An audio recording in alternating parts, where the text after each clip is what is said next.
Welcome back to The Difference. You are here with Adrienne Russ, your resident luxury home building expert. If you haven't, please take a moment to like, share, and subscribe. Tell a friend how much fun we have here on the Frazier Homes channel. So your question was, how does the lot acquisition impact the build? Well, that's a very good question. It definitely impacts the build from so many different aspects. So let's consider a lot that is in a more rural area, if you will. And so in those areas, typically it is more farmland, if you will, and it is not developed. So when you think about development, you think about public utilities, you think about your driveways, etc. You think about amenities that you might have. You might have clubhouses, etc. when you have a fully developed subdivision. And so when you purchase a lot that, for the purposes of this case study, this lot is in a more rural area, not having utilities can exponentially increase the cost of construction. So let's say the lot is $200,000. Well, once we decide or discover by virtue of the municipality or just the ability to get utilities there, once we discover that, there's a lot of work with the engineers, with some civil engineers, that will dictate what those utilities look like. So you could be spending upwards of $20,000 just getting utilities to your home. Another example is the septic. So let's say there's a septic system that you're going to put on your lot. Septic systems can run up towards $75,000 for septic.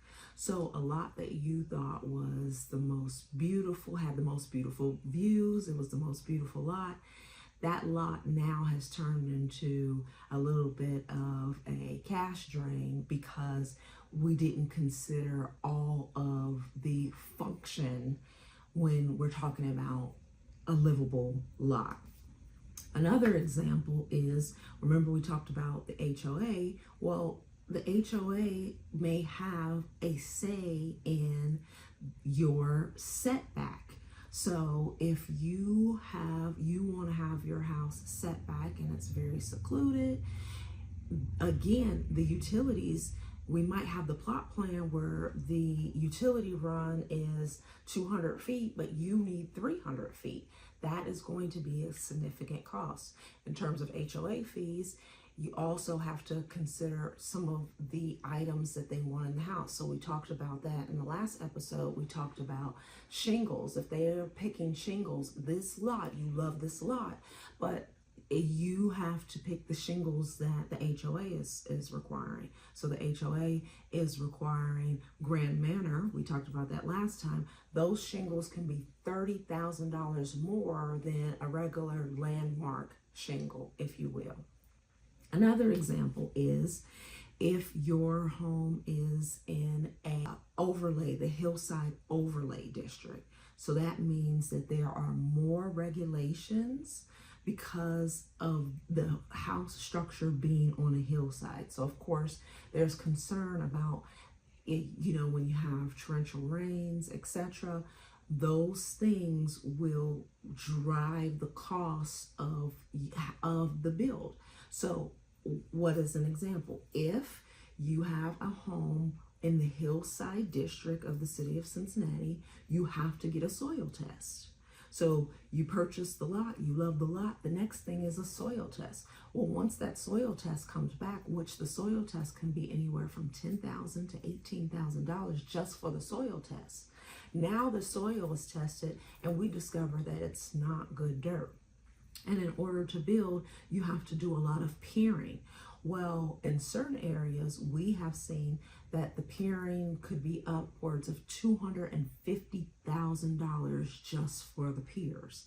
And Frazier homes, there are some lots that we simply will not build on just because we don't think that it's structurally safe, no matter how much reinforcement you put on the lot.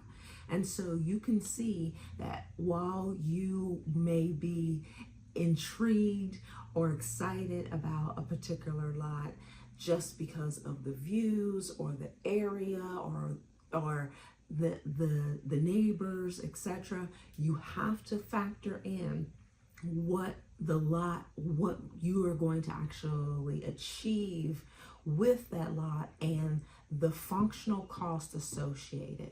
And so if your builder is not talking to you about that, it might mean that they don't know the difference.